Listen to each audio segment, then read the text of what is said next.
dit, man, ce que la femme vient de faire, comment on dit, c'est une bonne œuvre qu'elle a accomplie pour moi, les pauvres.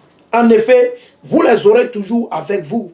Mais moi, vous ne m'aurez pas toujours. Donc aujourd'hui, c'est une opportunité pour vous. Moi, je ne suis pas ici tout le temps, n'est-ce pas? Hein? Quand l'heure va sonner, ou l'Éternel va me faire cacher, ou bien je vais mourir, c'est fini. Ok? Qui va continuer, qui va enseigner? Qui va vous enseigner? Qui va vous guider? Ok, le Pessa arrive. Ah, là, là, là. Qui va faire ça? Ok, il faut réfléchir. Ok? Il dit, les pauvres, en effet, vous les aurez toujours avec vous. Mais moi, vous ne m'aurez pas toujours.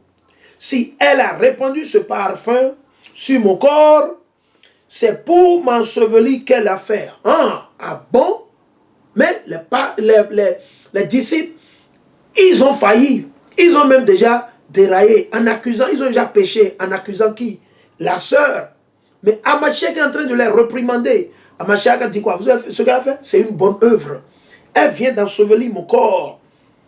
En vérité, je vous le dis, partout où sera proclamé cet évangile, partout nous allons parler de la parole de Dieu,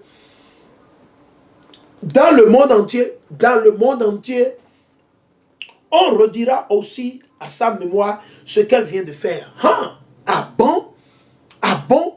Mais les disciples, selon eux, selon leur opinion, ah ouais, on pourrait vendre ce parfum, c'est le parfum le plus cher, on pourrait le vendre et donner l'argent aux pauvres. Non, Amachia, l'Éternel n'est pas dans ça, ok? Il dit, les pauvres sont là, on va prendre soin d'eux. Mais on doit ensevelir le corps de Amashia. Et on a besoin de ce parfum précieux. Et c'est ce que la dame a fait. Amen, alléluia. 2 préceptes en plus, allons. Ok. Allons. Nous allons partir dans Apocalypse. Nous sommes presque à la fin. Ok. Apocalypse. Le chapitre 1. On va lire le chapitre 1, le verset 3. Donc, vous êtes sans excuse. Ok. Vos excuses. Man, on en a marre. L'Éternel est fatigué de vos excuses. Apocalypse, le chapitre 1 et le verset 3. On va le lire. Apocalypse 1, 3. Ou Révélation 1, 3. Heureux le lecteur et les auditeurs de ces paroles prophétiques s'ils en retiennent le contenu, car le temps est proche. Le temps est proche. Allez dans la rue. Allez dans la rue, prophétiser, parler de la parole de l'Éternel. Parlez aux gens. Vous n'avez pas besoin d'attendre tel frère pour aller faire. Non, si vous voulez le faire, vous le faites. Si vous ne voulez pas le faire, ne le faites pas. Arrêtez de jouer à l'hypocrisie. Arrêtez de mentir. Arrêtez d'utiliser les arguments, les excuses pour vous tuer. Tuez votre famille aussi. Arrêtez d'utiliser ces arguments pour vous tuer et tuer aussi votre famille. Vos excuses vont vous tuer, tuer votre famille. Vous trouvez toujours des arguments et les excuses. Vous allez vous tuer. Répentez-vous. Vous êtes tombé sur ma vidéo une première fois. Partagez mes vidéos avec vos contacts. Partagez mes vidéos sur vos réseaux sociaux. Ok? J'ai une annonce à faire dans les jours à venir, s'il plaît à Dieu. Et que sa volonté soit faite. Nous, on n'a aucun pouvoir. C'est la volonté de Dieu. C'est une bonne nouvelle. S'il plaît à Dieu, c'est une bonne nouvelle. Et nous allons le partager avec quelques frères. Nous allons inviter tous les frères et sœurs à aller nous supporter.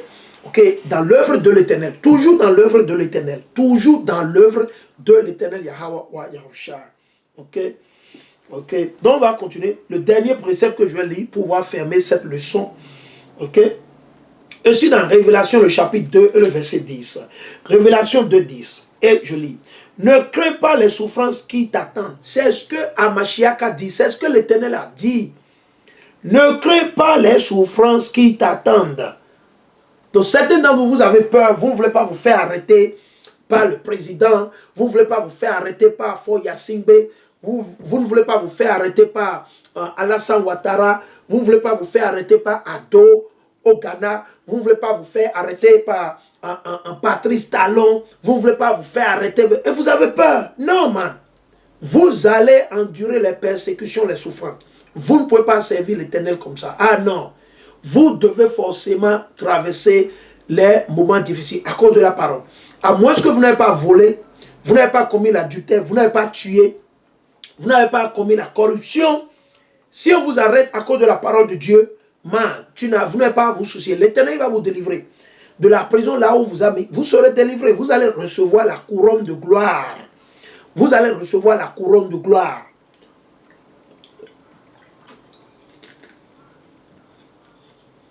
Ok. Donc on va continuer. Ok. Je vais le lire encore. Apocalypse 2:10. Ne crains pas les souffrances qui t'attendent. Voici, le diable va jeter des vôtres en prison pour vous tenter. Et vous aurez 10 jours d'épreuve. Reste fidèle. Qu'est-ce que Hamashiach a dit? Qu'est-ce que l'Éternel nous dit? Reste fidèle. Vous devez rester fidèle, quel que soit ce que vous endurez, à cause de la parole de Dieu. On ne vous dit pas d'aller voler. On ne vous dit pas d'aller mentir. On ne vous dit pas d'aller coucher avec la femme mariée ou les femmes mariées. Non. Si vous enseignez les paroles, les lois et les commandements de Dieu, vous reprimandez vos frères et sœurs, et quand vous êtes persécutés, chers frères et sœurs, réjouissez-vous, continuez toujours. Ne vous découragez pas. Ça fait partie des épreuves que nous allons endurer. Il dit, reste fidèle jusqu'à la mort, et je te donnerai la couronne de vie, la couronne de vie. Celui qui a des oreilles, qu'il entende ce que l'Esprit dit aux églises, ce que la parole de Dieu dit, ce que l'Esprit Saint dit à tout un chacun de nos frères et sœurs, qu'il entende ce que l'Esprit dit aux églises. Le vainqueur n'a rien à craindre de la seconde mort. Le vainqueur. Donc, chers frères et sœurs, on veut que vous soyez tous des vainqueurs. Maintenant, ça n'engage que vous. Nous vous invitons une fois encore, s'il vous plaît, chers frères et sœurs, vos excuses, vos mensonges que vous utilisez pour toujours trouver des arguments, pour ne pas enseigner, aller faire la parole de Dieu, étudier la Bible, prier constamment, jeûner, et la liste continue. Nous approchons vers maintenant, les vraies catastrophes vont tomber. Et beaucoup d'entre vous, vous ne serez pas en mesure de me contenter. Vous ne serez pas en mesure de me parler. Ok? Vous ne serez pas en mesure de me parler. Ok? Voilà l'avertissement, l'exhortation, l'amour que nous voulons partager avec tout le monde ce matin. Une fois encore, et Asha, Shabbat, Shalom à tout le monde, que l'Éternel vous bénisse, restez serein, prêchez la parole de Dieu. Si vous avez besoin, comme je vous l'ai dit, je peux vous distribuer, partager mes PDF, mes documents, des prospectus, vous allez les imprimer vous-même. Donc, Shalom, souscrivez-vous, partagez ces vidéos s'il vous plaît, au nom de l'Éternel, Yahweh, Hashem, Yahushai. Nous disons quoi, Meshala, quoi, Meshala, quoi, Meshala, quoi, Meshala, quoi, Meshala. Ok.